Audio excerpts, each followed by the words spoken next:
Hello, welcome to the channel Why Stories. Enjoy watching. I inherited a rotten house in the swamp from my grandmother, while my brother got an apartment in the capital. My husband shouted, "You belong with the mold," and threw me out. So I went there. But when I stepped into the house, I froze. The documents scattered like a fan across the parquet floor, and Isabel didn't even try to pick them up. She just stared at them lying there, like fragments of a life that never quite came together. "There's your inheritance," Eduardo hissed through clenched teeth. "Enjoy." He stood in the middle of the living room, crimson with rage, pointing at the scattered papers. "Your grandmother is mocking us even from the grave. She left you a wreck." Isabel pressed her palms to her temples, trying in vain to ease the pounding headache left by a sleepless night and the morning memorial. "Eduardo, stop, I already." "Stop? Do you even understand what's happened? Your darling brother got a 3-bedroom in a good neighborhood, and you got a wreck in the middle of a swamp." It had all started just 3 hours earlier at the house of the late Dolores Consuelo. The guests had already left after the memorial lunch, leaving only the closest family. That was when Notary Don Victor pulled a folder with the wool from his worn leather briefcase. "Please, everyone sit down. The document is quite detailed," he said, adjusting his glasses. Isabel perched on the edge of the sofa beside Eduardo. Her brother Carlos sprawled out in an armchair opposite, his wife Valeria perching on the armrest with a hand on his shoulder. "I, Dolores Consuelo Moreno, being of sound mind and memory, do bequeath." The notary's monotone voice echoed through the room like a funeral prayer. Isabel glanced at the portrait of her grandmother on the wall, a stern face, piercing eyes that seemed to see right through her even now, from the photo. "To my grandson Carlos, I leave the apartment at the following address, Buenos Aires, Avenida, with a total area of 87 square meters. Valeria couldn't hide a triumphant smile and snuggled closer to her husband. "To my granddaughter Isabel, I leave the house in the village of Los Pantanos, Buenos Aires Province, Calle Cienegara, number 7, along with the adjacent land plot of 25 hectares. "What? What is this Los Pantanos?" Eduardo jerked so suddenly that Isabel flinched. "Where even is that?" The notary calmly flipped the page. "The village of Los Pantanos is located 180 kilometers from Buenos Aires and the municipality of Rio Lujan, Buenos Aires Province. The nearest populated area is the town of Tirasica, 15 kilometers away. 180 kilometers. There probably isn't even a real road out there." Eduardo jumped up from the couch. "Eduardo, sit down, please," Isabel tugged on his sleeve, blushing from shame at his behavior. Carlos smirked and leaned back, clearly pleased. "Grandma always knew how to judge her grandchildren. I get the city apartment, and little Isabelita gets a swamp shack. Fair enough, don't you think?" Valeria giggled quietly. "Oh, Carlos, maybe Isabel always dreamed of country life? Right, Isabelita?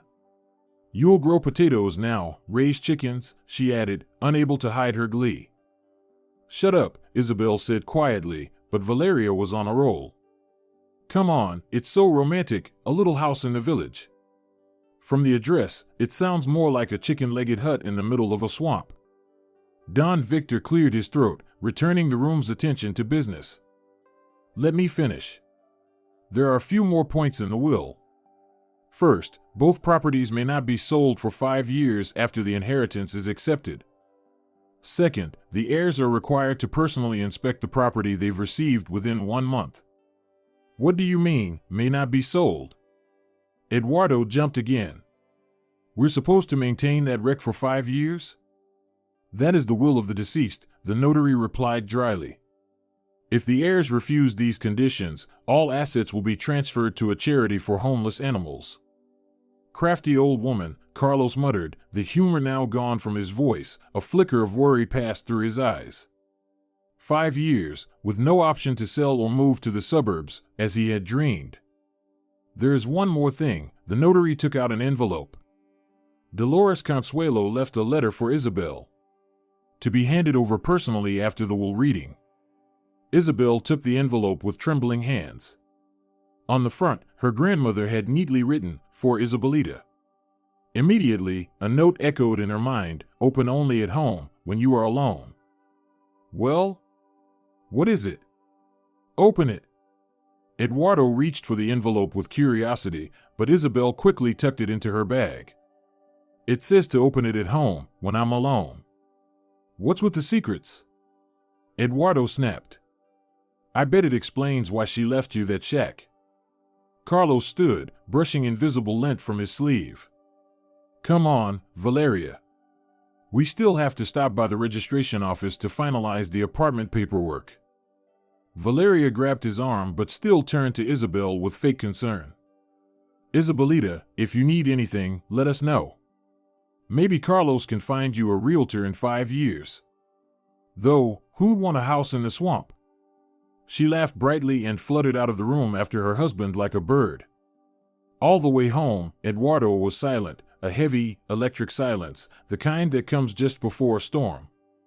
Isabel had long learned the signs: the stony profile, clenched jaw, whitened knuckles on the steering wheel.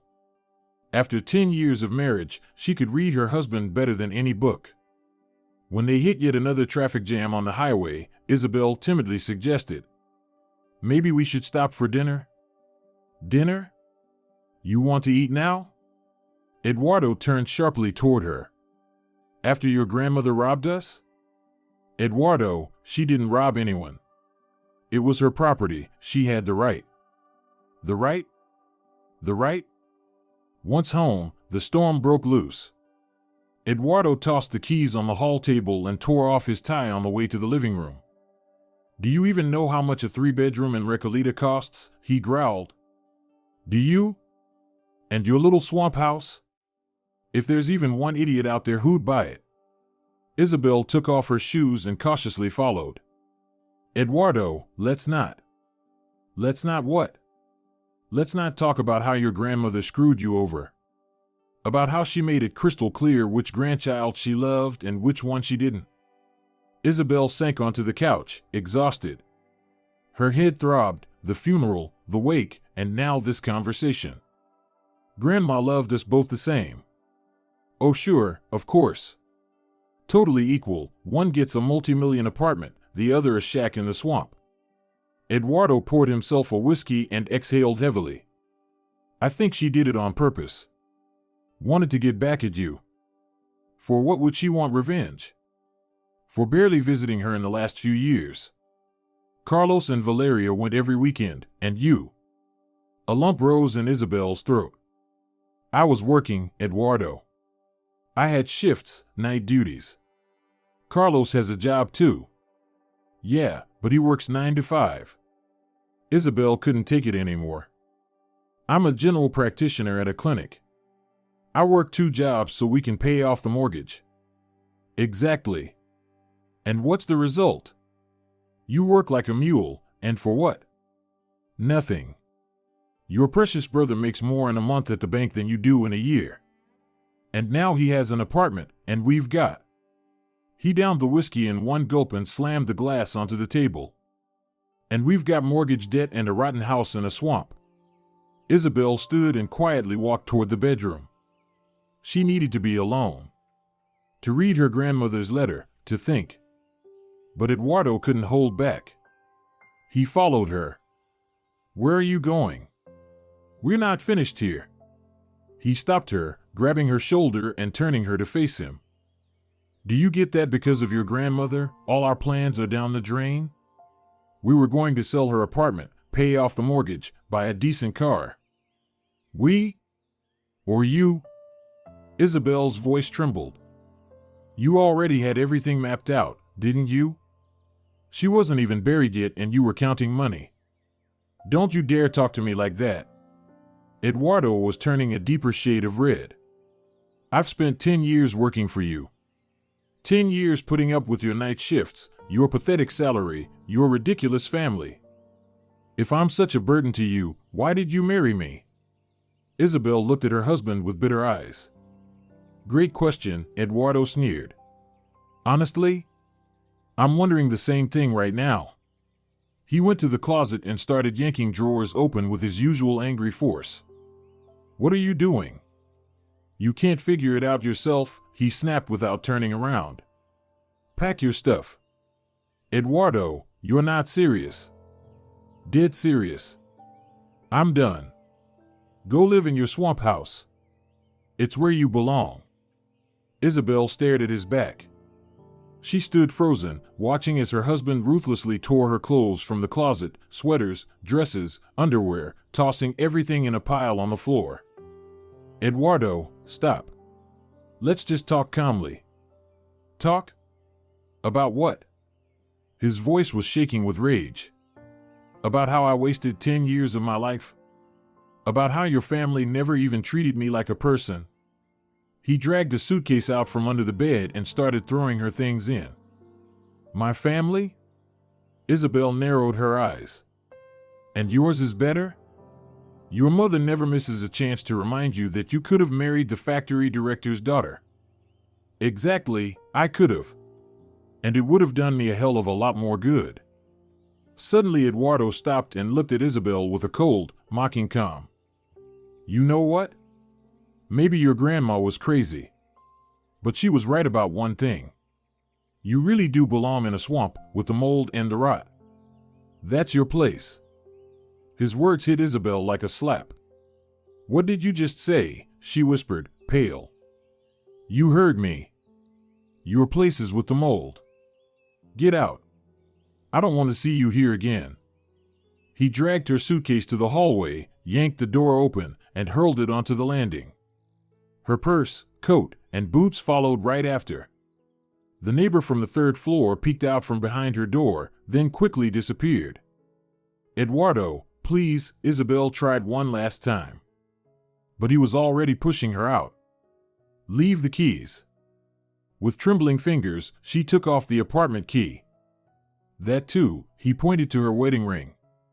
Isabel looked down at the thin gold band. Slowly, she slid it off and handed it to Eduardo, no, her ex-husband. The door slammed shut in her face. For a few seconds, Isabel just stood there, in jeans, a light blouse, surrounded by her scattered belongings. She stood still, frozen. 10 years of life now lay in this hallway, on the dirty floor, under the flickering old ceiling light. Slowly, almost mechanically, she crouched down and began to gather her clothes into the suitcase. Her hands were shaking, her eyes filled with tears, but she wouldn't let herself cry. Not here. Not now. Her first instinct was to call her mother. But Mom had long since moved to Mar del Plata with her new husband. The last thing Isabel needed was lectures and pity. Carlos? After today, no, not him either. Laura. She would help. Isabel pulled out her phone and dialed a short number. "Laura, it's me. Can I come over?" Her voice shook with emotion. "Of course." Laura didn't even sound surprised. "Come over. Are you already on your way?" "I'm just heading out. Eduardo kicked me out." Laura lived in Belgrano, on the other side of Buenos Aires. While Isabel dragged her suitcase to the subway and then sat silently on the rattling train, she could only think one thing. How did it all come to this? Just this morning, she had a family. A home, not perfect, but familiar. Her life.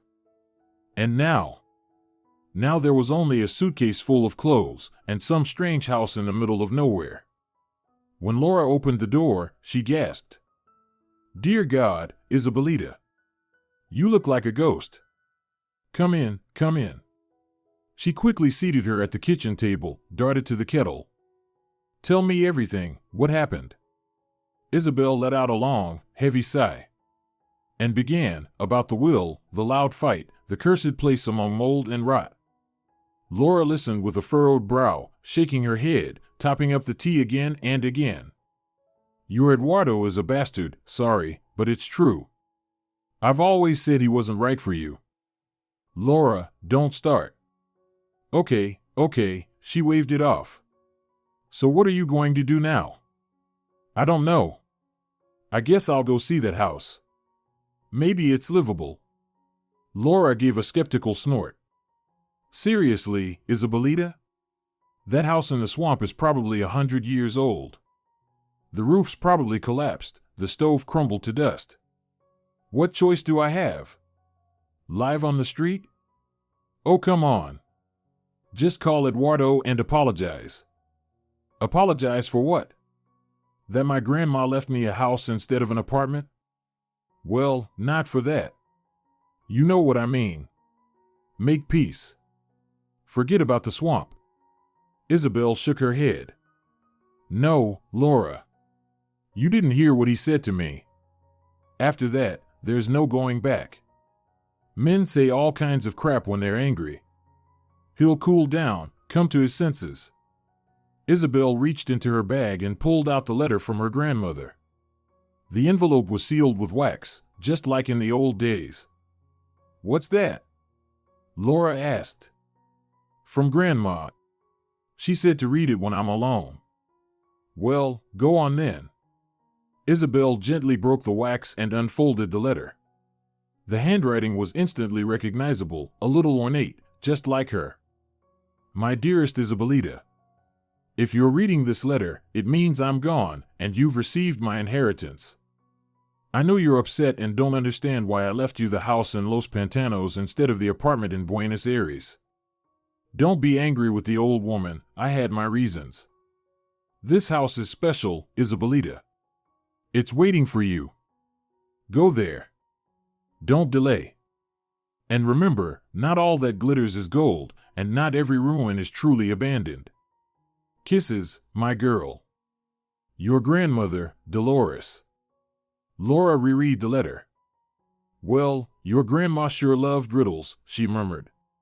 What does she mean, the house is waiting for you? Memories of summer holidays at her grandmother's came rushing back to Isabel. Dolores Consuelo always told stories with subtle meanings, always with some mysterious undertone. Someday, Isabelita, she remembered her saying, you'll get what's meant for you. Not what you want, but what you need. Back then, it seemed like just another of Grandma's eccentric sayings. Maybe she hid something there? Laura suggested. A treasure or something? Laura, come on. A treasure? Grandma was a schoolteacher her whole life. Then how did she get an apartment in Buenos Aires? Laura asked. Isabel paused. Good question. Grandma moved to the city about 15 years ago. She said the apartment was from a distant relative. Everyone was surprised, but she never told anyone the details. Look, Laura said, pouring more tea, maybe you should go check it out. Just to see. At the very least, it'll get your mind off Eduardo. What if it's all falling apart? So what? You'll go, you'll look, and if it's terrible, you'll come back. You can stay here for now. Spend the night, and then decide. Maybe Eduardo will calm down. Or you'll figure out what you really want. Isabel nodded. Sitting and feeling sorry for herself wasn't an option. She pulled out her phone and began looking up directions to Los Pantanos, a bus to Tirasica, then, after that, only a taxi or hitchhiking. Wow, that's remote, Laura whistled, peering at the screen. Look, it barely even shows up on the map, just a dot in a sea of green. It says right here, marshy terrain, lagoons. Great, mosquitoes the size of helicopters and no sign of civilization. Isabelita, maybe forget it. But Isabel had already made up her mind. Tomorrow she would travel. She would go to Los Pantanos, see the house, find out what was really there. And after that? She'd figure it out. She gently folded the letter and slid it back into the envelope. Grandma had always been more than just wise, she was wise in silence, in her actions. If she had left that house to Isabel, there had to be a reason. A good one. Which one? That remained to be discovered. All right, friend, time for bed. Laura stood up. You've got an early start tomorrow. Fold out the sofa yourself. Sheets are in the closet. And Isabelita, she stopped in the doorway. Don't worry so much. It'll all work out. She hugged Isabel tightly. Isabel barely held back tears. Thank you, Laura. I don't know what I'd do without you. Oh, come on, Laura waved it off. That's what friends are for. Lying on the fold-out sofa in Laura's living room, Isabel stared at the ceiling. Sleep wouldn't come. Thoughts circled like a scratched record: Grandma, her warm hands, the smell of vanilla cookies in her old apartment, long evening chats over mate. Dolores Consuelo never gave advice, but she listened like no one else. Just sat beside her, looked at her with such warmth that after those talks, every problem seemed solvable. The main thing, Isabelita, she often said, is not to be afraid of change. Sometimes, what looks like the end is really the beginning of something new. And Isabel suddenly thought, maybe even now, even after death, Grandma was still speaking to her, guiding her toward something important. A house in a forgotten village instead of an apartment in Buenos Aires, that wasn't something you did without a reason. If Dolores Consuelo had wanted to punish her for the infrequent visits, she could have left her nothing, or given everything to Carlos. But she hadn't. She left Isabel a mysterious house in the swamp and Carlos an apartment in the city. Her phone vibrated. A message from Eduardo. You forgot something. Attached was a photo. Her favorite mug with little cats, the one that always sat on their kitchen shelf, now lying in a trash can. Isabel's lip trembled. 10 years together. Can it really all be thrown away just like that, along with an old mug? She deleted the message. Enough. What was, is gone. Tomorrow is a new day. And a new life. What kind? She didn't know yet. But it couldn't possibly be worse than today. Isabel closed her eyes, forced herself to breathe evenly, and slowly drifted into a light, uneasy sleep. The road into the unknown. Isabel sat by the window of the rattling bus, watching the gray pampas roll by. Gray morning, gray sky, even the houses outside looked like they were painted with the same cold and different brush. The bus was nearly empty, a few farmers with crates of vegetables, a woman with giant plaid bags, the air smelled of onions and fresh greens, and a half-drunk man in the corner who kept nodding off and jerking awake. The next stop is Tirasica, the speaker crackled. Isabel flinched. That was it. Ahead, only the road. 3 hours passed like one long, sticky blur, heavy thoughts, fading fragments of her old life, fear, and hope.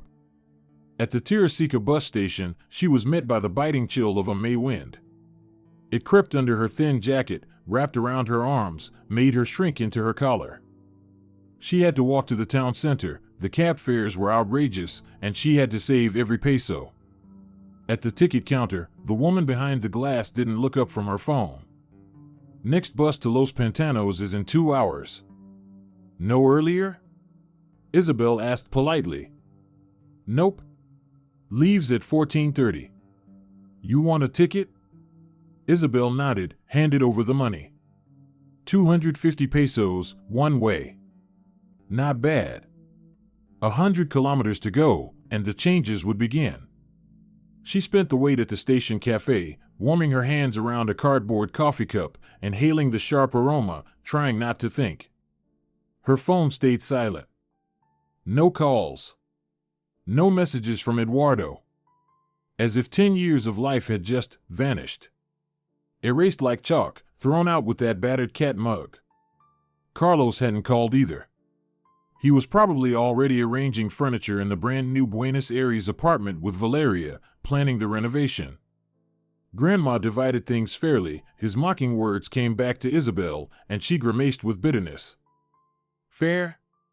There was no fairness in this.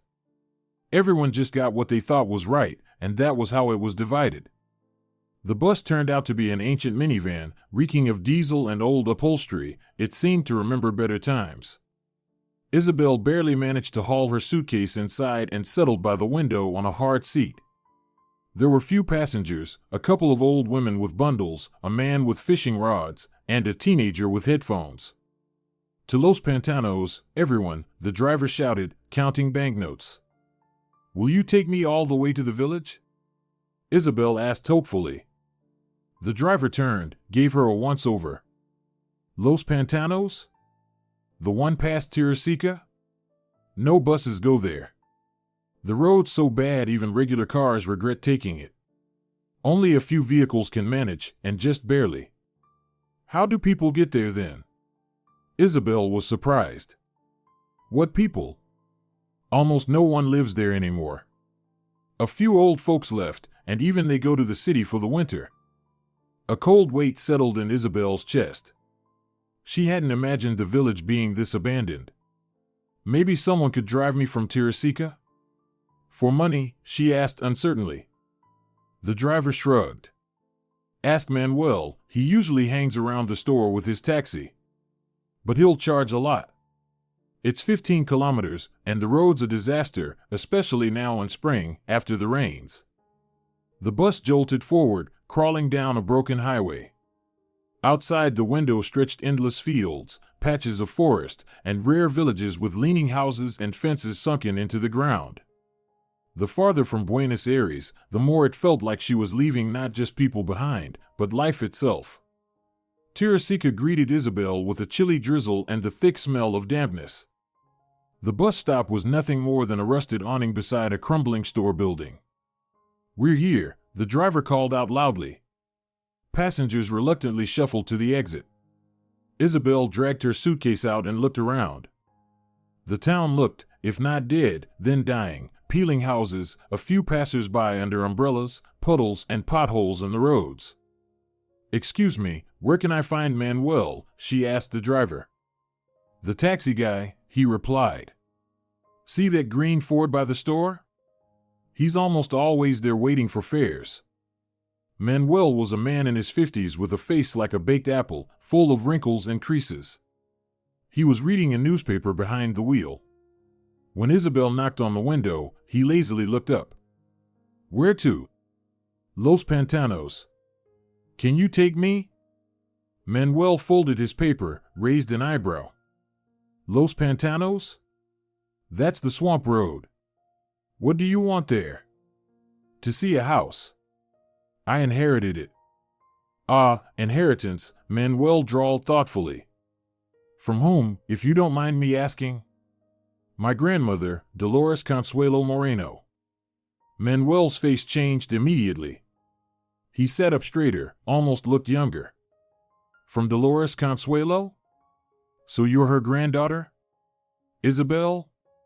Isabel nodded, surprised. Wow. How could I not know? She was our school teacher. Taught me to read, may she rest in peace. Manuel got out of the car, walked over, took her suitcase, and tossed it into the trunk. Hop in. I'll take you to Los Pantanos, no charge. My way of honoring Dolores Consuelo. Isabel was touched and thanked him as she climbed into the front seat. When did your grandmother move to Buenos Aires? Manuel asked, steering onto the road. About 15 years ago, Isabel nodded. She said she got the apartment from a relative. I remember everyone being surprised, Manuel said. The house here just stood empty. She'd visit now and then, but that was all. Why didn't she live here? Isabel asked softly. Manuel was silent for a moment, carefully steering around a pothole. This place, it's special. Doesn't suit just anyone. The road kept getting worse, asphalt gave way to broken dirt, then disappeared entirely. The old Ford bumped along ruts and puddles, pushing through bushes that nearly blocked the trail. Are there still people in Los Pantanos? Isabel asked, bracing for any answer. Who's left? There's Rosario, your neighbor, she's almost 90. Then Michael and Katerina, they grow vegetables, keep chickens. And Nicholas sort of watches over the abandoned farm. That's it. And how do they live out here? There's no store, no clinic. Once a week, a van comes from town, brings bread, grains, essentials. For anything else, people go to Tirasica. But they rarely get sick. The air here, it's healing. And the water's real, living water. The forest thickened with each kilometer. Tall trees arched over the road, forming a dark green tunnel. Through the open window came the damp, pungent smell of rotting leaves, swamp water, and mold, a constant reminder this wasn't the city. Not scared? Manuel suddenly asked, shifting gears. Scared of what? Isabel didn't immediately catch his meaning. Nothing, really. It's just a lonely place. Not something city folk are used to. He smiled cautiously, glancing at his passenger. Isabel looked out the window. He was right. If not for the engine's hum, it would have been absolute silence. No birds, no wind, just the steady drum of rain on the roof. There's Los Pantanos, Manuel pointed ahead. Among the wet trees, dark rooftops emerged. The village looked like it had been frozen in time for 50 years, crooked wooden huts, gardens swallowed by weeds, half-collapsed sheds. Smoke curled lazily from only 2 chimneys, the only sign of life in this forgotten place. Cienegara Street, that way, Manuel turned onto a narrow path between the houses. Third house. Last one. Beyond that, the swamp starts. Isabel spotted the house from afar, 2 stories, with an attic. It clearly stood out among the low, modest structures. Once, it had probably been a beautiful home. Now, it looked forlorn, peeling paint, crooked shutters, parts of the roof caved in. Well, here we are. Manuel gently stopped the car by a leaning gate. Thank you so much. Isabel started reaching for her wallet, but he stopped her with a wave. I told you, don't. But here, if you need help, call me. He handed her a business card. Reception spotty, but messages go through. I can bring supplies, drive you to town, whatever you need. You're very kind. It's not kindness. Dolores Consuelo helped me once. Tutored my son for his exams, for free. Thanks to her, he got into university. He lives in Cordoba now. Works as an engineer. Manuel retrieved her suitcase from the trunk. At that moment, an old woman in a colorful scarf came out of the neighboring house. Despite her age, she moved quickly. Well, would you look at that? Isabelita. It's really her, isn't it? She came closer, peering with faded blue eyes. You look just like your grandmother. Same strong features. I'm Rosario, your neighbor. Dolores and I were the best of friends. Hello, Dona Rosario. Hello, dear. The old woman leaned on her cane, studying Isabel. We've been waiting for you. Dolores said, my Isabelita will come. She will, for sure. She talked about me? Isabel asked, surprised. Oh, yes. Last time she was here, last summer, she told me all about you. Said you're a doctor, saving lives. She was so proud. A lump rose in Isabel's throat. She thought her grandmother had been upset over the rare visits. Well, what are we standing here for? Dona Rosario said briskly. Come on, I'll show you where the key is. Dolores left it with me, told me to give it to you when you arrived. Rosario bustled toward the house, and Isabel followed, suitcase in hand. The gate creaked so miserably, it seemed like it would fall off at any moment. The path to the house was overgrown with grass, the front garden choked with weeds and wildflowers. Bit neglected, of course, sighed Rosario. I tried pulling the weeds now and then, but I don't have the strength anymore. And the house? Isabel asked quietly. The house is solid. Don't let the looks fool you. Dolores left it like this on purpose. On purpose? Why? So no one would get greedy, Rosario smirked. She always said, the right person will see it for what it is. And those who aren't meant to, will simply pass by. The porch creaked beneath her feet but held firm. Rosario pulled a large, old-fashioned key from her apron. Here, take it. The lock's a bit tricky, insert it, turn twice to the left, then once to the right. Isabel took the heavy key, inserted it into the lock. The mechanism stuck, but after a few attempts, it gave way with a groan. Well then, Rosario crossed herself, looks like the house has accepted you. Go on in, mistress of the house. Isabel pushed the door open, bracing herself for dust-covered shelves, cobwebs, and gloom. But she froze on the threshold. The entryway was clean. More than clean, it looked as if the owners had just stepped out for an errand and would be back any minute. Her grandmother's old coat hung on the rack. Beside it stood a pair of rubber boots. On the small table lay a pair of neatly folded gardening gloves. It didn't smell of damp and mildew, it smelled like apples. Yes, apples. And something else, something warm, familiar, homey. How is this possible? Isabel turned to Rosario, who just smiled slyly. Come in, she chuckled. Take a look around, I'll put on some tea. Must be tired from the road.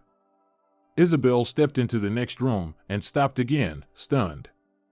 Outside, the house looked like a near ruin. But inside, it was spotless, cozy, warm. The furniture was old but sturdy. The curtains were hand-embroidered with flowers. Framed photographs hung on the walls.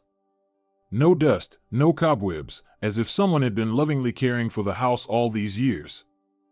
Dona Rosario, was it you who cleaned here? Isabel asked hesitantly. I didn't have a key, the old woman spread her hands. Dolores made me promise only to give it to you. I've never once stepped inside since. But then how? Who? Rosario just shrugged. The house keeps itself. Dolores always used to say, the right house keeps itself tidy if it's waiting for the right person. The old woman headed into the kitchen. And to Isabel's amazement, the kettle on the stove was already starting to boil, an old copper one, polished to a shine. You just put the kettle on? Isabel asked, still unsure. Of course I did. And the water's from the well, the house has its own supply. As for the kettle, it's always been here. You wouldn't believe it, would you? Rosario smiled gently. Isabel sank onto a stool, her legs suddenly weak. The whole thing felt like a dream or a sweet fairy tale. A house that looks like a crooked old hut on the outside, and inside, like a dollhouse. Clean, warm. A kettle that almost boils on its own. Dona Rosario, please, explain. I don't understand any of this. The old woman poured the boiling water into a plump teapot. Where had the tea come from? Then sat across from her with a sigh. What's there to explain? The house is old, as you can see. Your great-grandfather built it. The Morenos have lived here for generations. The house, it's alive, in its own way. It knows who belongs. Doesn't welcome strangers. When Dolores left, she told it, wait for your new mistress. So it waited. Looks like it was you. But that's impossible. Houses aren't alive. Rosario smiled with just the corners of her mouth. In the city, no. But here, in the swamp, anything can happen. This is a special place, ancient. There used to be a sacred site here, back in the time of the indigenous people. People prayed to spirits. The land still holds power. If you come with kindness, the house and the land help you. She poured the tea into 2 cups, where had those come from?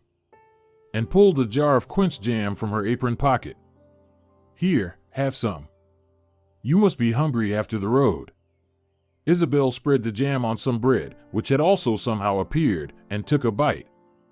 The taste. It was the taste of childhood.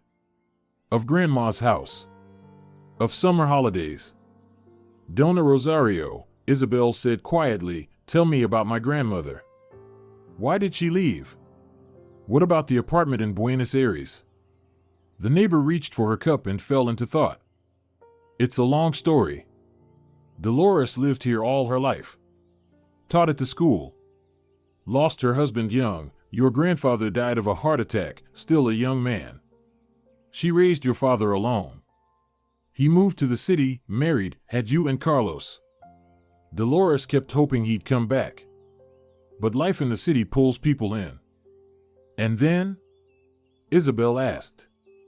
Rosario lowered her voice, as if afraid the walls might hear. Then, things got strange. About 15 years ago, just before Dolores left, a woman showed up from Buenos Aires. Said she was a distant relative. Claimed her aunt had left her an apartment in a will. But something didn't add up. The paperwork listed Dolores as the heir, not her. Some kind of mix-up. What happened? Isabel raised her eyebrows. Well, the woman said, let's make a deal. You give up the apartment claim, and I'll pay you a generous settlement. And Grandma agreed? Isabel couldn't believe it. Not right away. She thought long and hard, asked advice, couldn't sleep. Then one morning, she tells me, I'm going to Buenos Aires, Rosario, to look at the apartment. Left for a week. Came back, quiet, withdrawn. And a month later, she just packed up and left for good. But she never sold the house, even though there were buyers. Never let go of it. Never. What a strange story. Isabel finished her tea. And that woman? Did she ever show up again? No. Never saw her again. Dolores said they came to an agreement. The woman got the apartment, and that was that. I'll see my grandchildren more often in the city, she said. Rosario sighed bitterly. Only, she hesitated. Only what? Isabel asked cautiously. Oh, probably just old lady thoughts. But I always felt it wasn't that simple. She agreed too quickly. Rosario rubbed her hands. And the house? Strange things happened after. It was like she sealed it. Walked through every room, whispering, touching the walls. I asked, what are you doing, Dolores? She said, preparing it. For the one who'll come after me. Isabel rose quietly and walked around the kitchen. Everything here was old, but clean, cared for. The stove was whitewashed. The wooden floorboards weren't painted but shone with polish. The curtains were simple, but fresh and starched. And it all felt alive. Like the house was breathing. Like the walls warmed her palms when she touched them. I need to take a look around. Of course, dear, Rosario nodded, also rising. I'll leave you to it, lots to do at home. If you need anything, just knock. I've got fresh milk, potatoes, pickled cucumbers. And if you need to go into town, don't forget Manuel. He'll drive you anywhere. The old woman left, quietly closing the door behind her. Isabel was alone. Alone in this strange house that had waited 15 years for her. She walked into the living room, and her amazement only deepened. Bookshelves reached to the ceiling, crammed with books. An antique clock ticked on the wall, keeping perfect time. Photos hung on the walls, her grandmother, young, her grandfather in uniform, her parents on their wedding day, her and Carlos as children. On the table, beneath a white embroidered tablecloth, lay an envelope. The handwriting was unmistakable, her grandmother's. Isabel opened it with trembling hands. Inside were several neatly written pages. My dearest Isabelita, if you are reading this, it means you are in the house. And the house has accepted you, otherwise, you wouldn't have been able to enter. Surprised? I understand. Let me explain everything, step by step. This house is special. It stands on a place of power, as the ancients used to say. Your great-great-great-grandfather built it for a reason. Every beam is enchanted, every nail in its place. The house protects its owners, helps them, but it demands something in return: love, care, and an honest life. Isabel turned the page. I lived here for over 60 years. I raised your father, taught village children, buried my husband. The house always helped me. But the time came for me to leave. Why? I'll explain in person, if you choose to come to Buenos Aires. Just know this, the apartment I received, it's not ordinary either. But that's another story. What matters is now. You've come back. You are in the house. It was waiting for you, not Carlos. He wouldn't fit. He's too greedy, too grounded. But you're like I was when I was young. Stubborn, kind, strong. The next paragraph made Isabel sink into the old wooden chair. I know things are hard right now. I know about Eduardo. He's not the right person for you, and I say that plainly. He used you all these years, and when trouble came, he left without thinking. Don't mourn him. The house will give you everything you need to start a new life. Trust it. And one more thing. Look carefully. There is a room in the house that you cannot see yet. When you are ready, it will appear. Inside are answers to many of your questions. I kiss you, my girl. Your grandmother, Dolores. Isabel lowered the letter to her lap, deep in thought. A room she couldn't yet see? What kind of mystery was this? She took a deep breath. Clearly, her grandmother was trying to tell her something important. Time to start looking. She explored the first floor, the kitchen, the living room, another room that looked like a study. Then, she began climbing the creaking staircase to the second floor. 3 bedrooms, a storage closet, a long hallway. That was it. No mysterious hidden room, unless... Isabel looked up. The attic. She'd seen it from outside, but there was no staircase to it anywhere. A habit kicked in, noticing inconsistencies. She returned to the entryway, carefully inspecting the ceiling. Nothing unusual. The living room, empty. But the study, yes. In the corner, behind a bookshelf, a faint outline of a hatch. Isabel pushed the bookshelf aside, effortlessly, as if it weighed nothing, and discovered a narrow ladder leading up.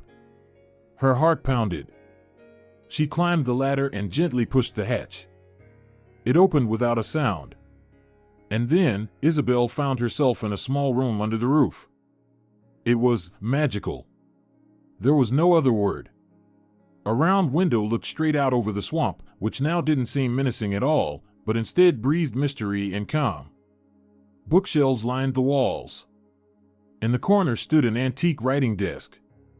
Chests with brass clasps. And on the wall, an unusual portrait, a young woman in an old-fashioned dress, strikingly similar to Isabel herself. Beneath it, a neat inscription, Great-Grandmother Maria. I was named after her.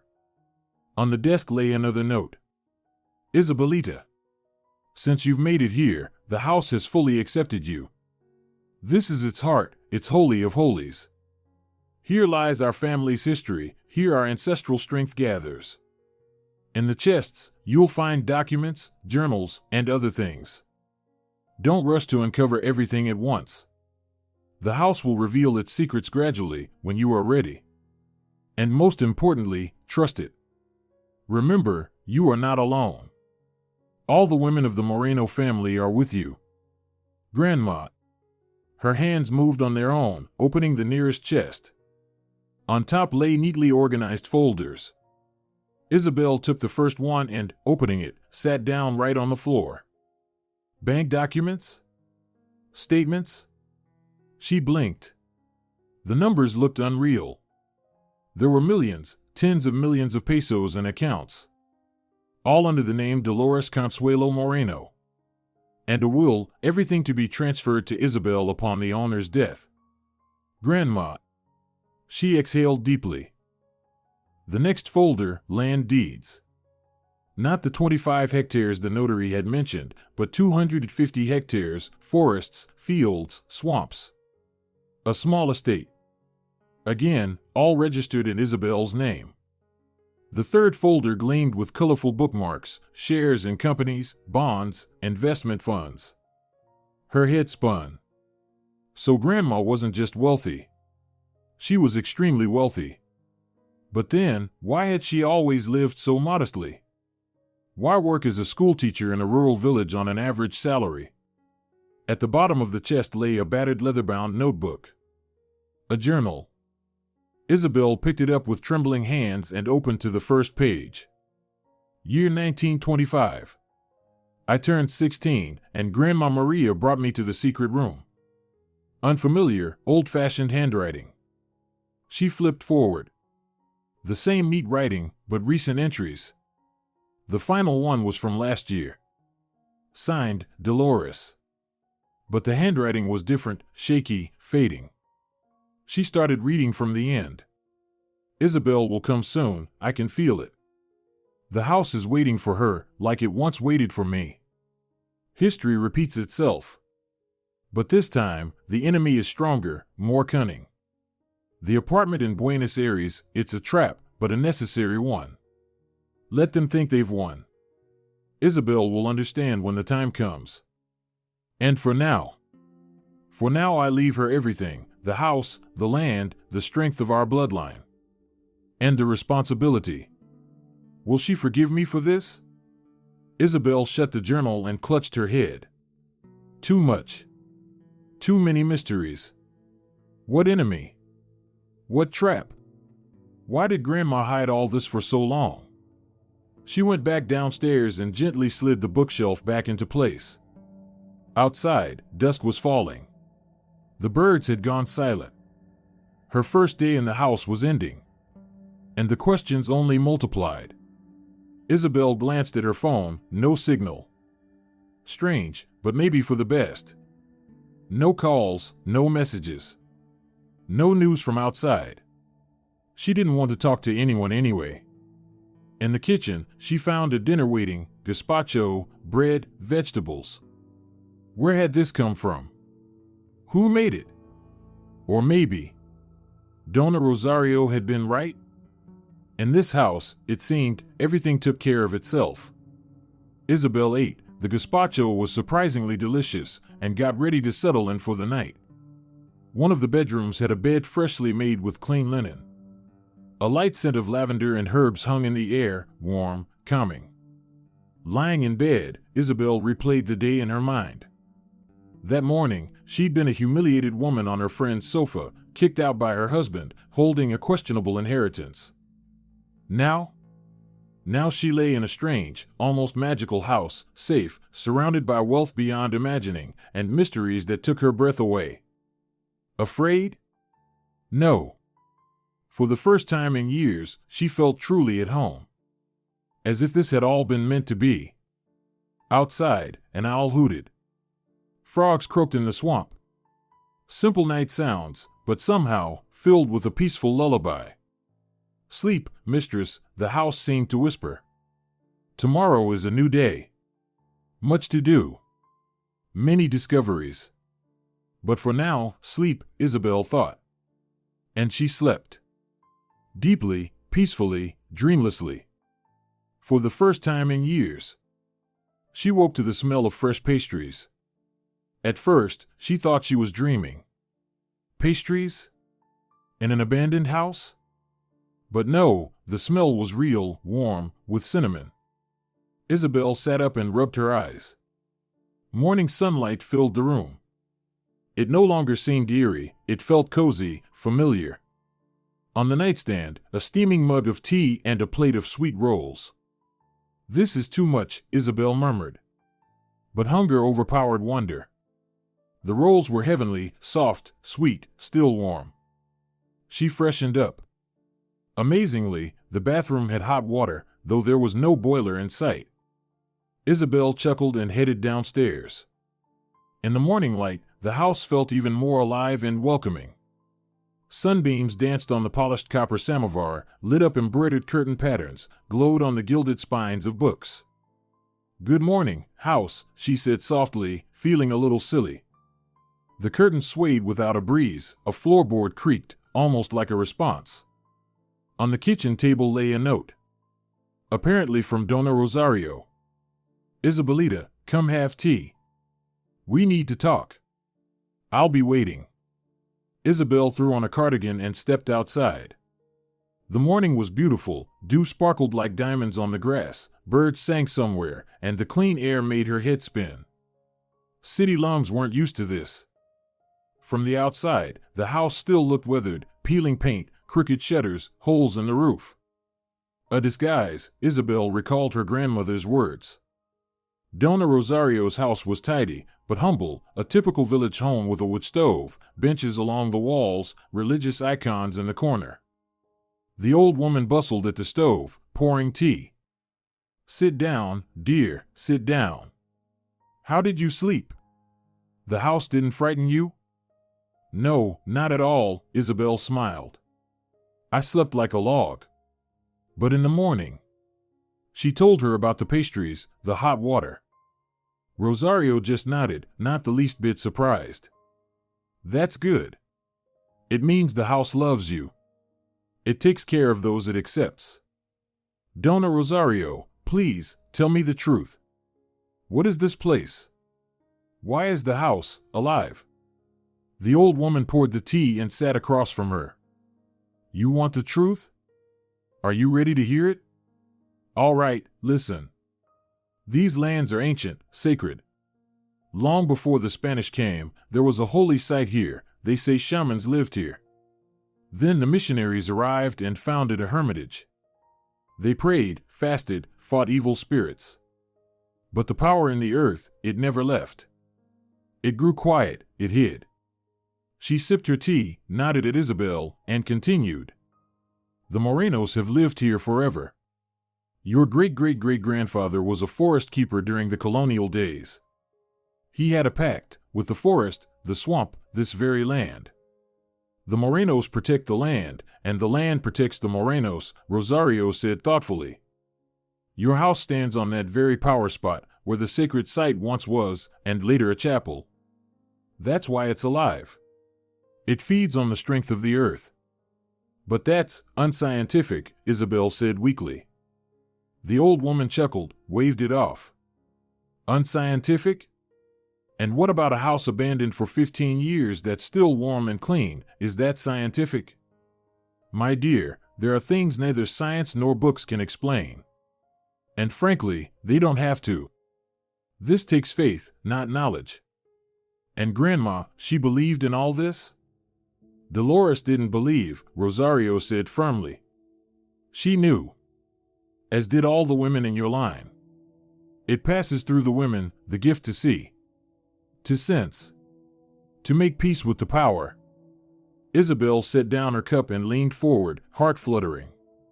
"Wait, are you saying that I, too? I have it?" "You do have the gift, of course," Dona Rosario said firmly. "Otherwise, the house wouldn't have accepted you. You've just silenced it inside yourself, in the city rush, and all the noise. But it'll awaken, you'll see.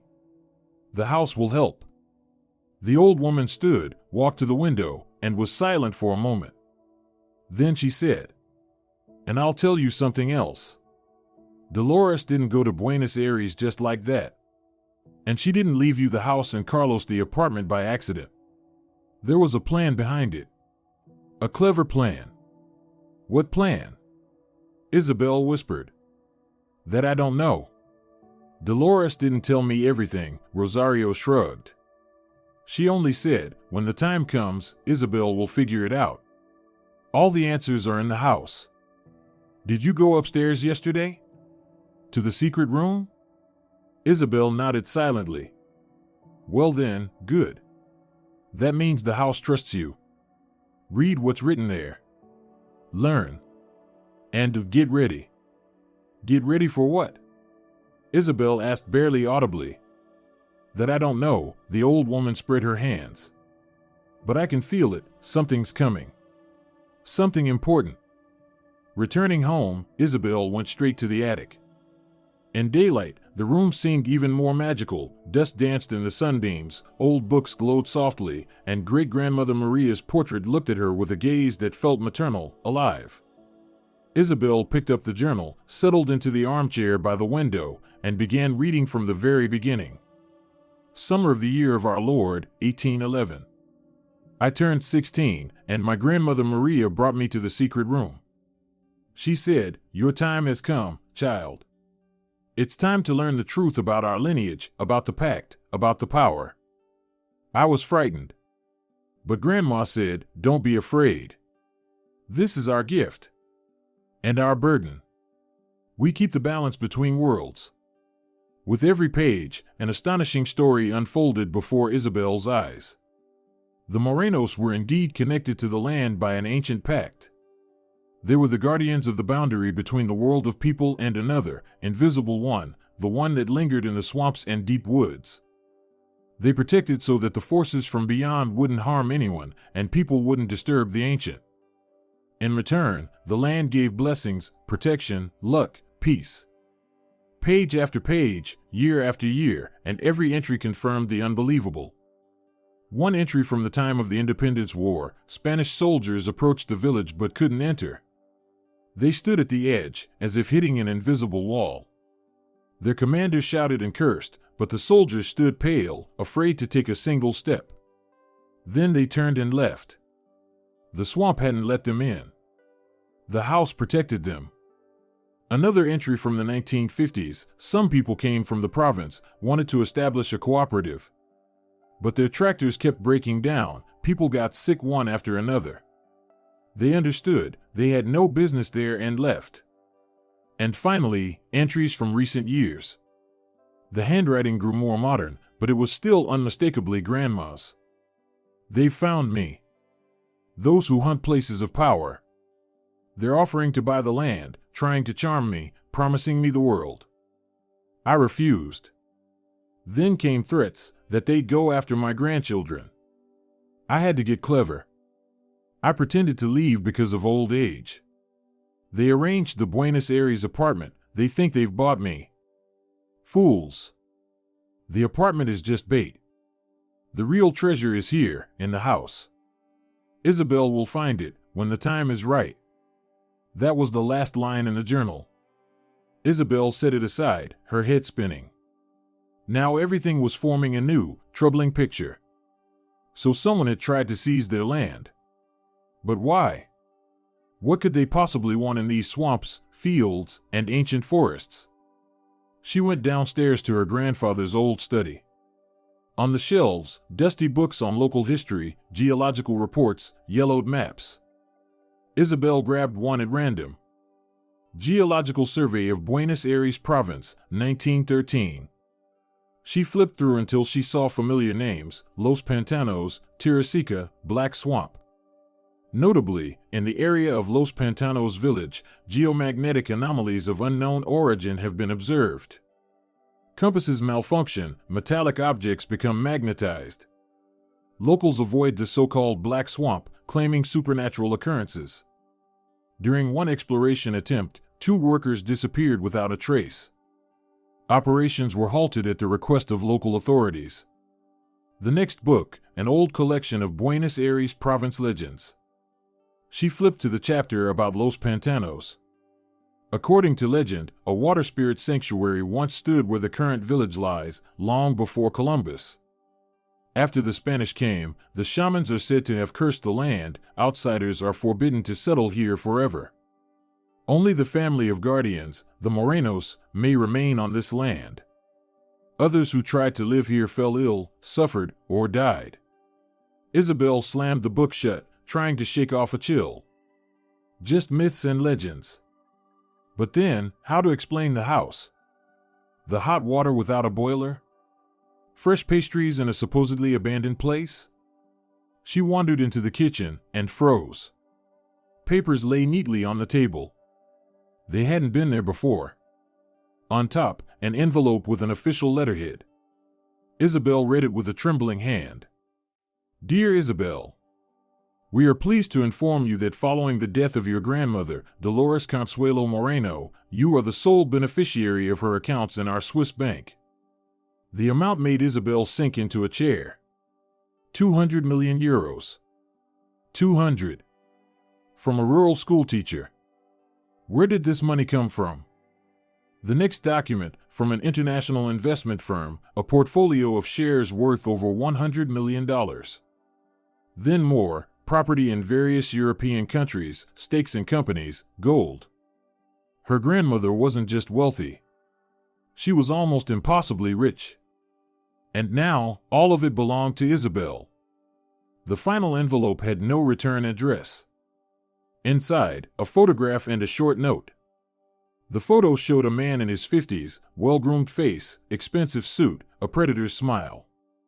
On the back, her grandmother's familiar handwriting. Victor Vargas.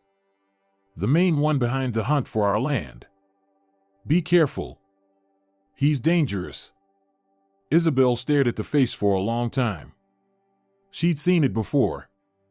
Of course. In the news, Vargas, the mining tycoon. Owner of extraction companies. That's why he wanted Los Pantanos. The swamps. The land. Suddenly, the phone rang. Isabel jumped. There had been no signal this morning. On the screen, a number from Buenos Aires. Unknown. Hello? Isabel? Good afternoon. My name is Andres Mendez. I represent the interests of Minerals del Sur. We are aware that you've inherited land in Buenos Aires province and would like to make you a very generous offer. I'm not selling, Isabel said immediately. But you haven't even heard our proposal. We are prepared to offer 500 million pesos. That's an extremely generous sum for a marshy area, he added quickly. 500 million? For a swamp? Isabel whispered, barely believing it. Something's not right. Thank you, but I'm not interested, she said firmly. Wait, Isabel. You don't understand, the man spoke faster. This land will be expropriated for public use anyway. We're offering fair compensation. Otherwise, you'll get nothing. Goodbye, Isabel cut him off and pressed end call. Immediately, the phone rang again. Another number. Isabel? Don't hang up. This is Victor Vargas. I believe your grandmother may have mentioned me. The same Vargas from the photo. His voice was smooth, with a metallic edge. My grandmother is dead, Isabel said coldly. I know. My condolences. Dolores Consuelo was a stubborn woman. I hope you'll be more reasonable. 1 billion pesos for your land, that's my final offer. My answer is the same. I'm not selling. Isabel, you're making a mistake. I'm used to getting what I want, one way or another. Is that a threat? It's a fact. Think it over. I'll give you a week. The call dropped. And the phone immediately lost signal again. Isabel stared at the blank screen, feeling goosebumps race up her spine. What kind of land is this, if people are willing to pay billions for it? What makes the Moreno family estate so valuable? Barely catching her breath, Isabel returned to the attic and began digging through her grandmother's trunks full of papers. And she found it. At the very bottom, in an old leather folder, lay geological maps dated last year. A private assessment, commissioned by D.C. Moreno. On the maps, the black swamp was outlined in bright red. And next to it, a note that made Isabel literally collapse to the floor. Rare earth metals. Enormous reserves. Lithium, neodymium, praseodymium. Everything needed for modern electronics, batteries, high-tech industries. A deposit capable of turning Argentina into a monopoly. Trillions of pesos. And all of it, under the swamp the Morenos had been guarding for over 100 years. So that's what this is, Isabel whispered. Now it was clear why Vargas was so persistent. And it explained where some of her grandmother's money came from. Likely, some former treasure hunters had paid generously for silence. But the swamp hadn't given up its riches then, and it wouldn't now. She remembered a line from the old journal. The pact is unbreakable. As long as even one Moreno lives, the land is untouchable. Downstairs, the door slammed. Isabel flinched. The door was supposed to be locked.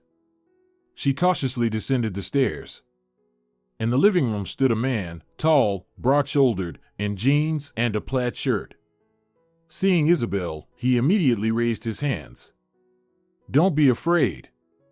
I'm Alejandro Vargas, a local businessman, he said. Dona Rosario told me the new mistress arrived. The door was open, so I let myself in. The door was locked, Isabel tried to keep her voice steady, though her heart pounded with fear. That's strange, he frowned. It was definitely open. Maybe a draft? He extended his hand. Alejandro. His handshake was firm, his palm warm. Isabel felt her tension start to ease. Strangely, she felt like she could trust him. Isabel. You said you're a businessman? In Tirasica? And there too.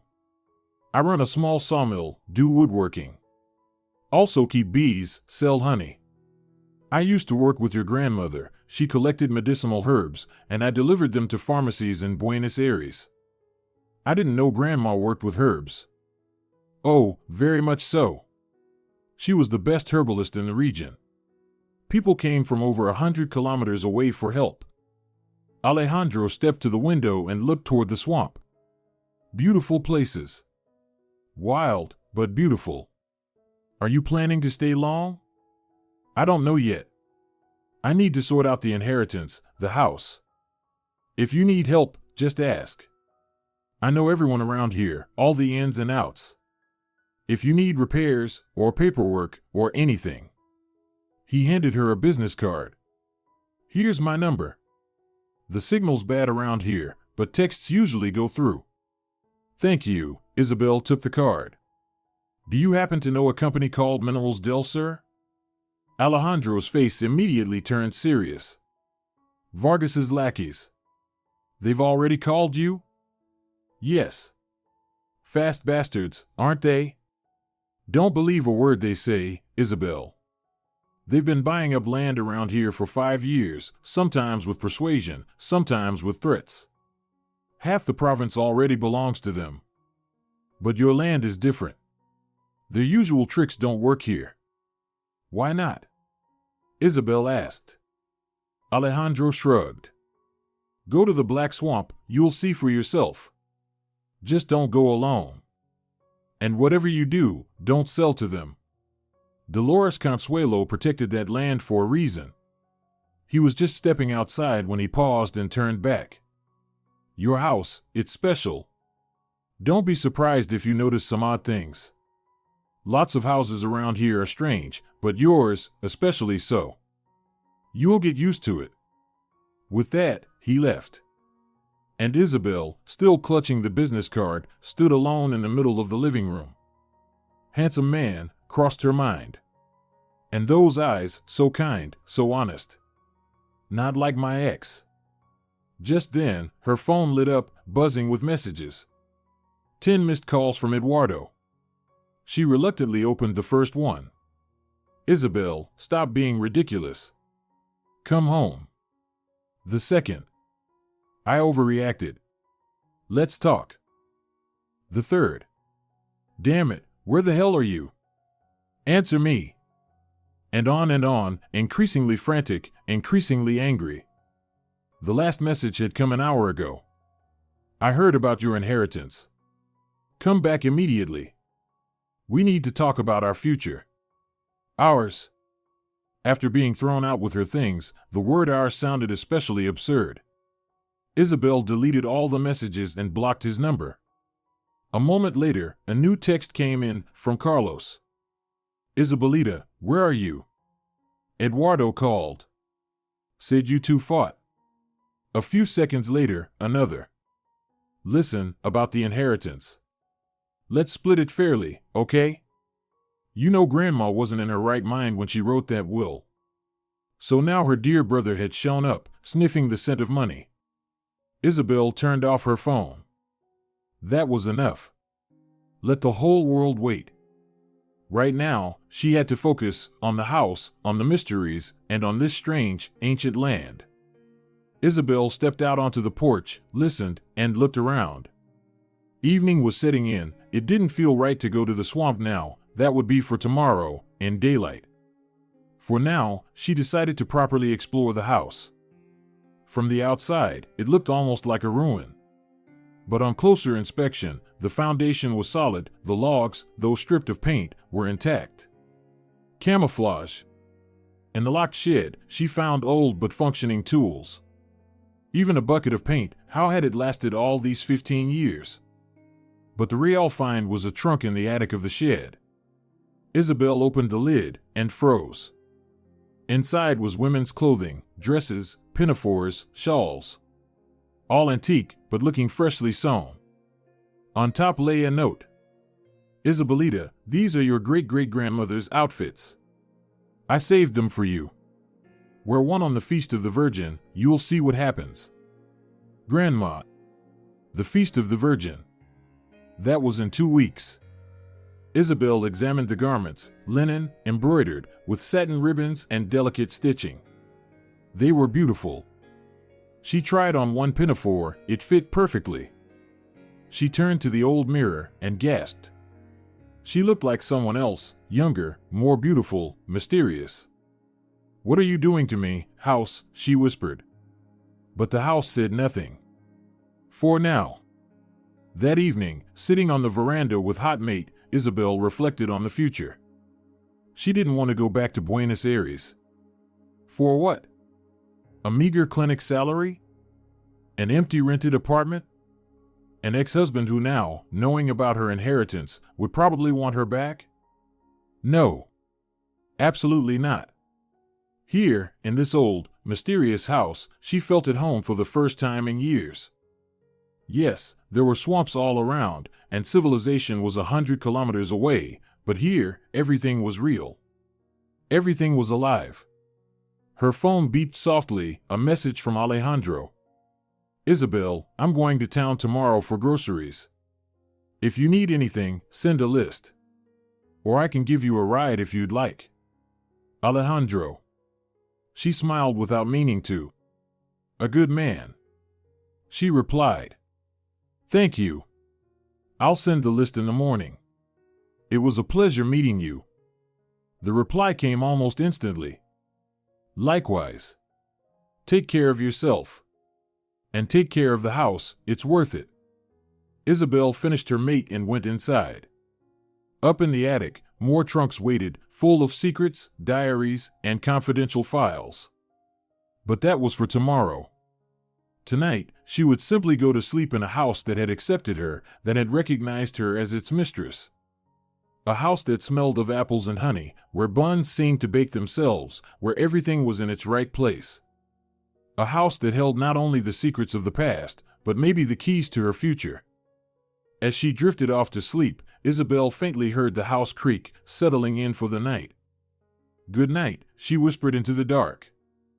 And for a moment, she felt like someone invisible had tucked the blanket around her more warmly. Maybe her grandmother. Maybe her great-grandmother. Or maybe the house itself. It didn't matter. The important thing was, she was no longer alone. She had a home. A real one. And she would not give it up. Not for any billions. The morning began with a persistent knock at the door. Half asleep, Isabel thought, am I dreaming? Who would be knocking at 7 a.m. in an abandoned village? But the knock came again, sharper, more demanding. She threw on a robe and padded downstairs barefoot. Carlos stood at the door, unshaven, disheveled, angry. "Finally!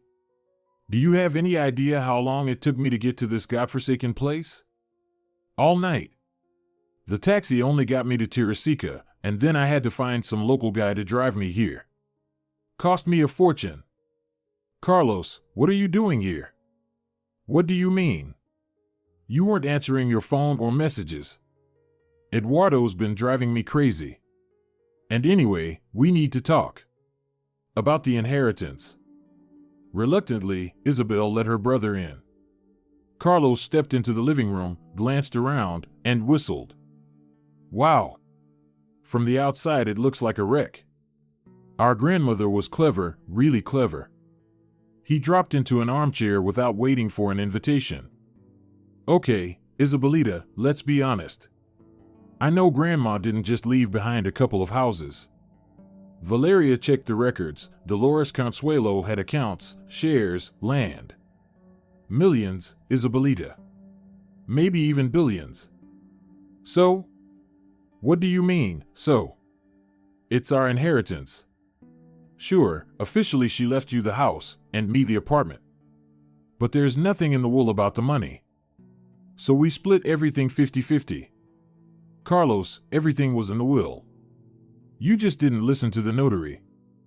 The house, with all its contents, is the money, the documents, and everything else. Carlos's face turned red. That can't be. That's not fair. I'm the older grandchild, I have rights. You got an apartment worth millions. Isn't that enough? It's not enough. You don't get it, Isabelita. I had plans. Valeria is pregnant, we need a house outside the city, and we wanted a new car. And now, all that money goes to you? For what? Isabel sat quietly across from him. Carlos, Grandma made her decision. She had her reasons. What reasons? What did you do that was so special? I didn't visit her every weekend like you, sure, but I loved her. Not for a fancy apartment in Buenos Aires. Just because she was my grandmother. Carlos jumped up, voice full of hurt. How dare you? I loved her too. Did you? Isabel looked him straight in the eyes. Do you remember what you said at the memorial? She knew which grandchild deserved more. You were happy you got the better deal. That's different. I didn't know then that there was anything else. Carlos faltered, then started again, more aggressively. Look, Isabelita, let's be reasonable. Give me half the money and I'll leave. No more claims. No. What do you mean, no? Do you want me to take this to court? I will. I'll challenge the will. I'll prove she wasn't of sound mind. Try it, Isabel said calmly. I have medical records confirming her full mental capacity. Witnesses. And a video of the will being read. Carlos deflated. Isabelita, please. I really need the money. Valeria's on my back, her mother's pressuring me. They've already made plans, how to spend it. That's your problem, Carlos. You have an apartment, a good job. Live within your means. Easy for you to say, Carlos sneered. You're a rich heiress now. And I've been slaving away at the bank for 10 years, earning peanuts. Where were you with your help? Not once did you offer support when Eduardo and I were barely scraping by. You never asked.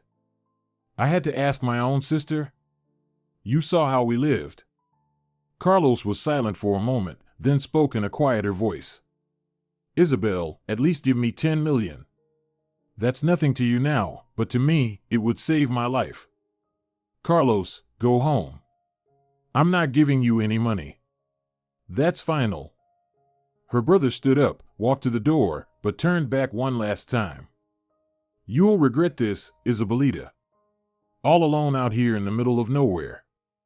By the way, Eduardo says he's waiting for you. Says he's ready to forgive everything.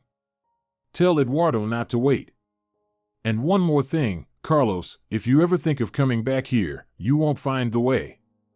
The house doesn't let strangers in. What kind of nonsense is that? Try it, if you don't believe me. Carlos slammed the door so hard the windows rattled.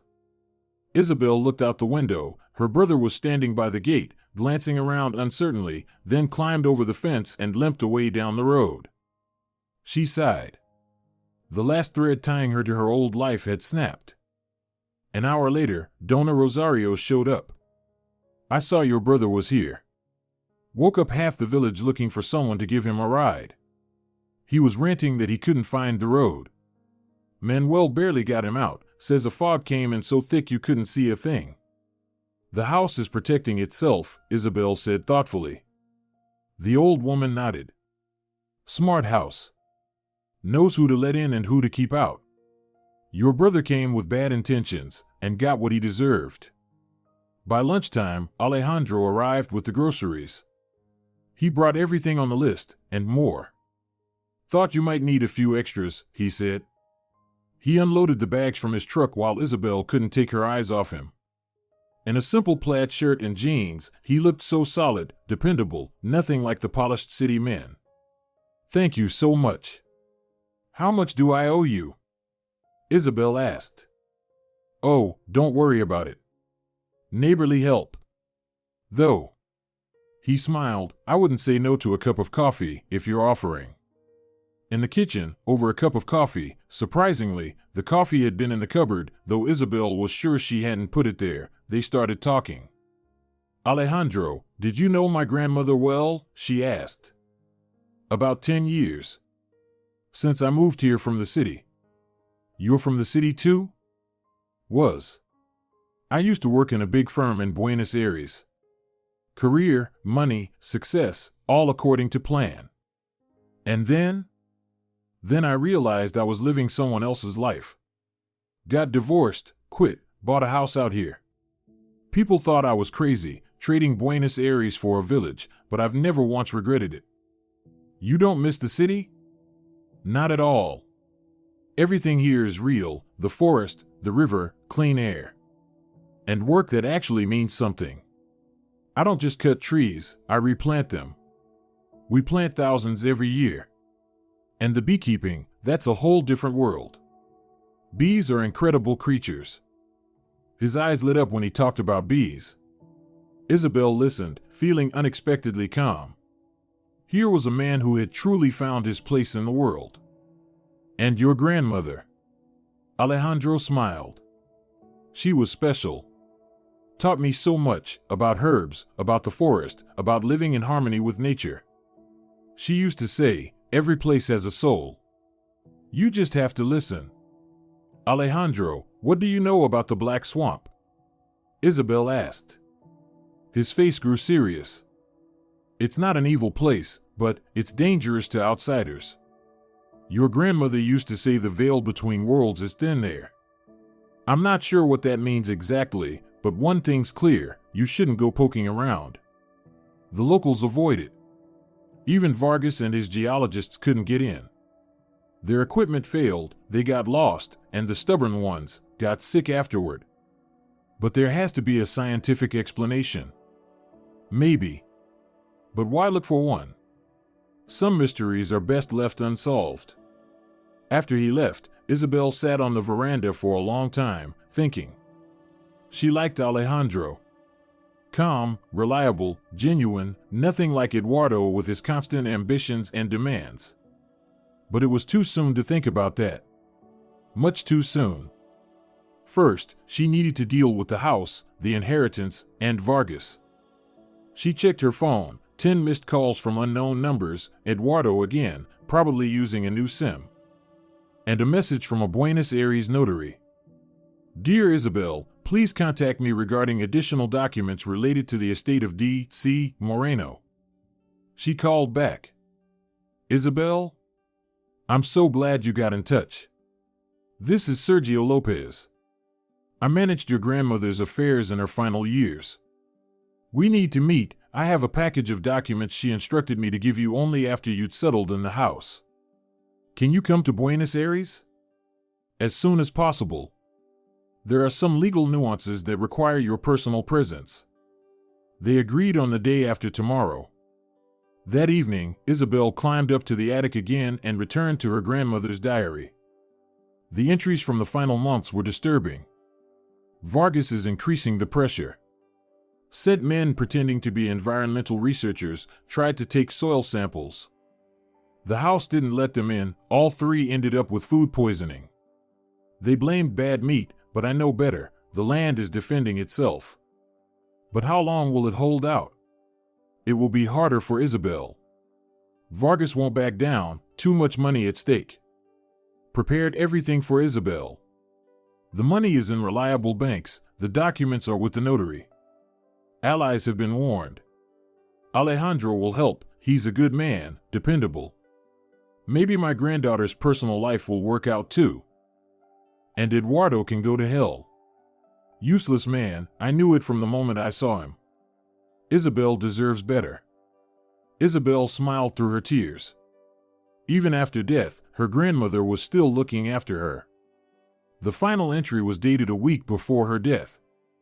I can feel it, I'll be gone soon. My heart's acting up, and the pills aren't working anymore.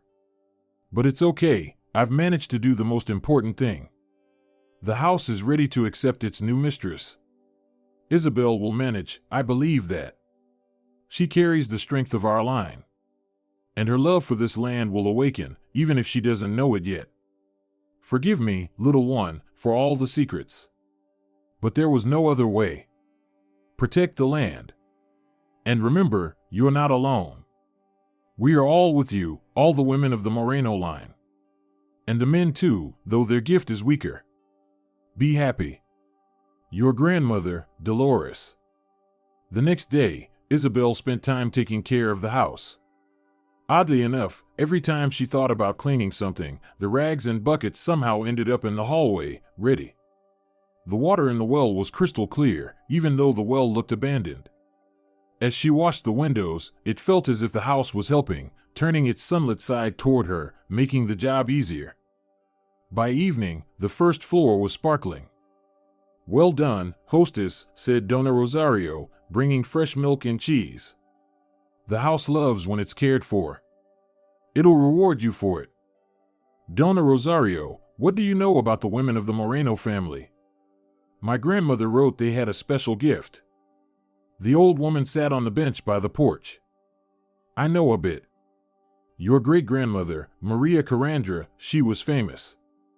People came to her from all over the province.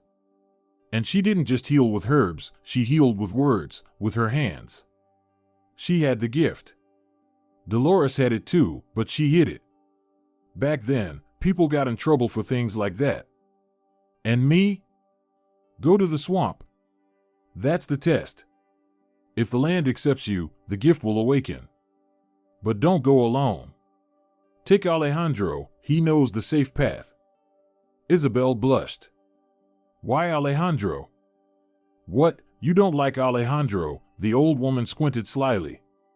He's a good man. Lives alone. Needs a wife, someone practical, with spirit. You're a perfect match. Dona Rosario. What? I'm old, I'm allowed to speak the truth. Your ex? Empty suit. Alejandro, he's real. Keeps bees, tends the forest. And the way he looks at you, let's just say he's interested. That evening a message came from Alejandro. Isabel, I'm going to the province tomorrow on business. If you need a ride to the Buenos Aires bus, let me know. She replied. Thank you. I do. What time? I'll be there at 8. We'll make it in time for the morning bus. A minute later, another message. Glad to help. See you tomorrow. Isabel reread the messages several times. Ordinary words, but they warmed her heart. That night, she had another strange dream. She was standing at the edge of the black swamp, and out of the mist came women, one after another, all in traditional dresses, with long braids. Leading them was great-grandmother Maria, just like in the portrait. Hello, granddaughter, she said in a voice like rustling leaves. We've been waiting for you. A long time. Your time has come to receive the power of the line. Are you ready? I don't know. I don't understand, Isabel whispered, confused. You will. In time. But for now, remember, the house and the land are one. Protect one, you protect the other. And one more thing, your happiness is near. Don't let it slip away. Isabel woke at dawn. Birds were already singing outside, and the first rays of sunlight were gilding the treetops. She got up and went to the window. Morning mist was lifting over the swamp, revealing a mysterious, magnetic landscape. Beautiful, frightening, irresistible, she whispered. I'll come to you, Isabel said softly, looking toward the swamp. But not today. Today, Buenos Aires.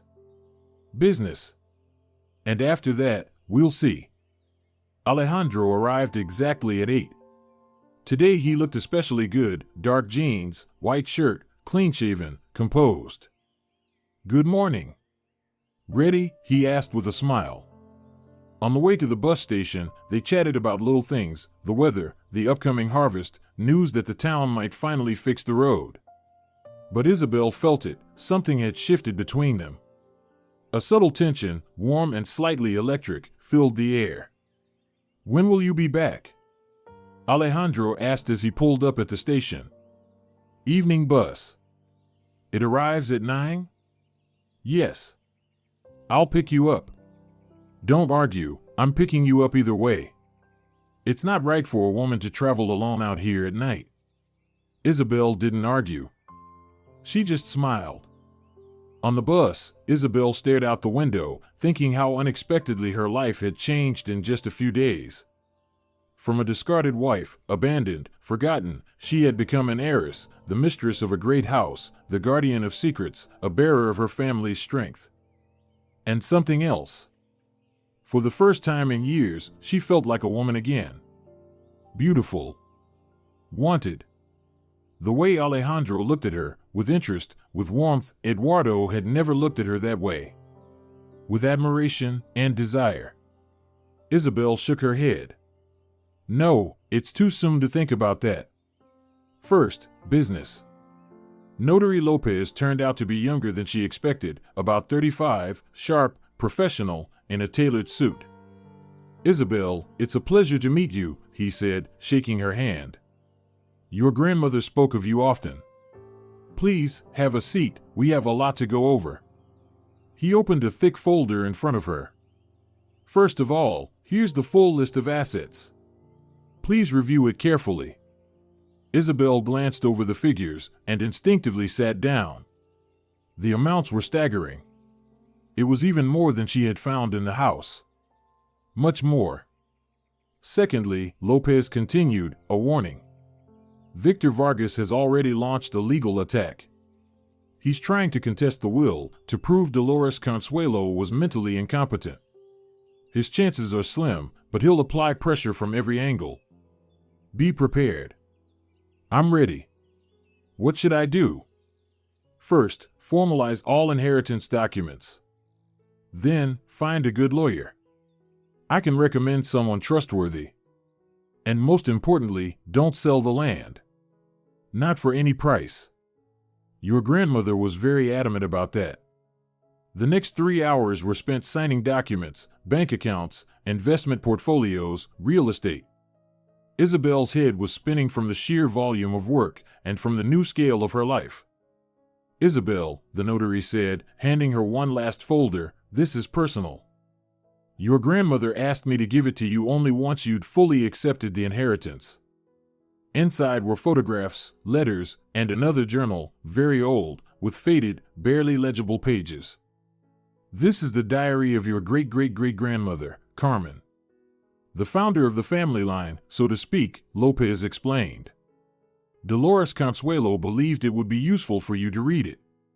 Leaving the office, Isabel felt like a different person. A rich person. Very rich. But oddly enough, there was no joy, only fear. That kind of money didn't just open doors, it brought massive responsibility. And danger. She went into a nearby cafe, ordered a coffee, and cautiously opened the old journal. The handwriting was faded and hard to read. But what she could make out made her forget the coffee entirely. Summer of the year of our Lord, 1811. The spirit of this place appeared to me and said, "Be the guardian, Carmen. Watch the boundary between worlds. Let no evil pass, protect the good. And your family will have strength and wealth for as long as you remain faithful." Then followed descriptions of rituals, incantations, and warnings. Isabel closed the diary. Too much. Too strange. Some kind of mysticism.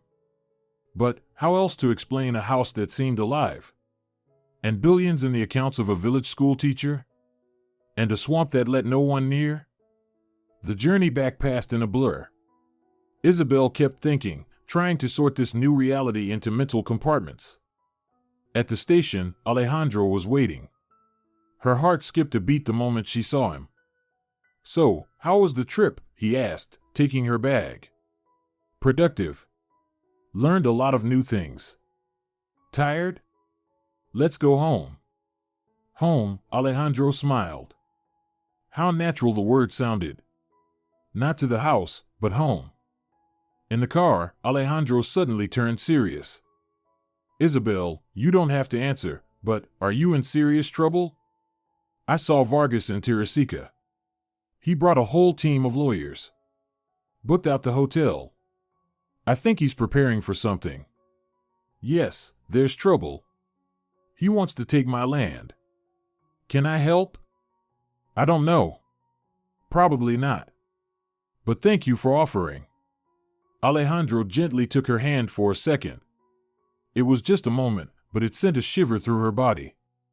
You're not alone, Isabel. Remember that.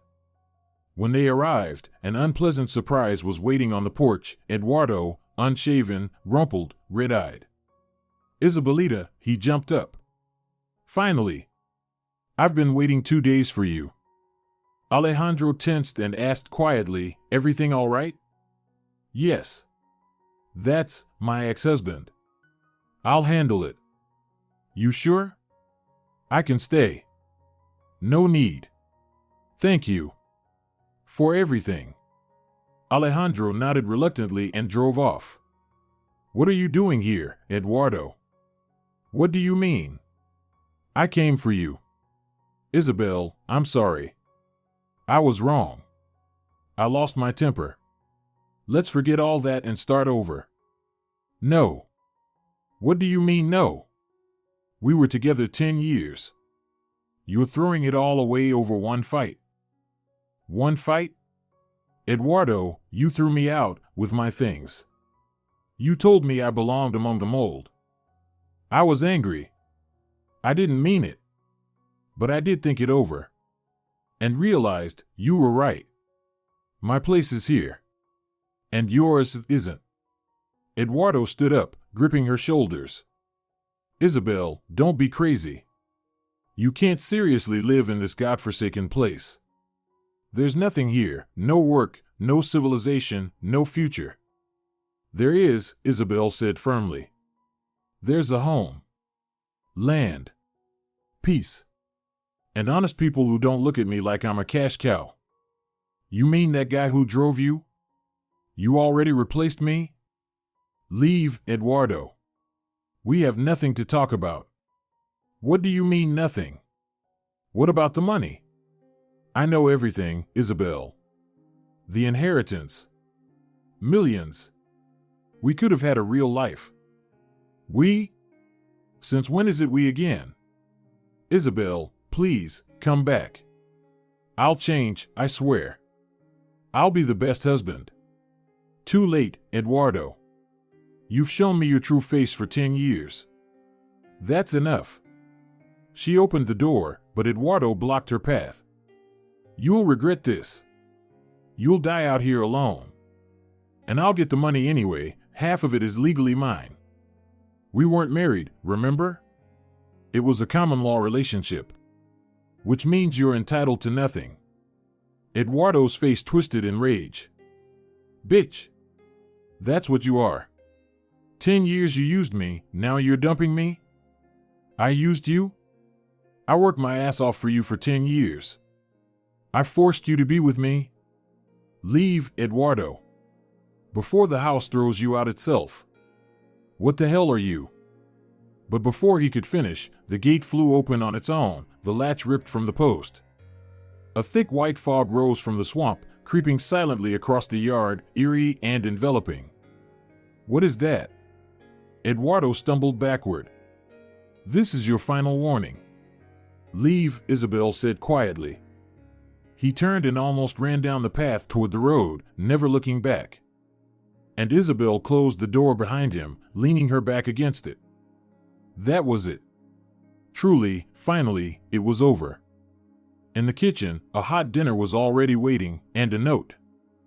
Dear mistress, don't be sad. It's all for the best. Those meant to stay will come. Those who don't belong will leave. Dona Rosario. How did she even get into a locked house? Isabel wondered. But what did it matter anymore? She ate, then went upstairs to the bedroom.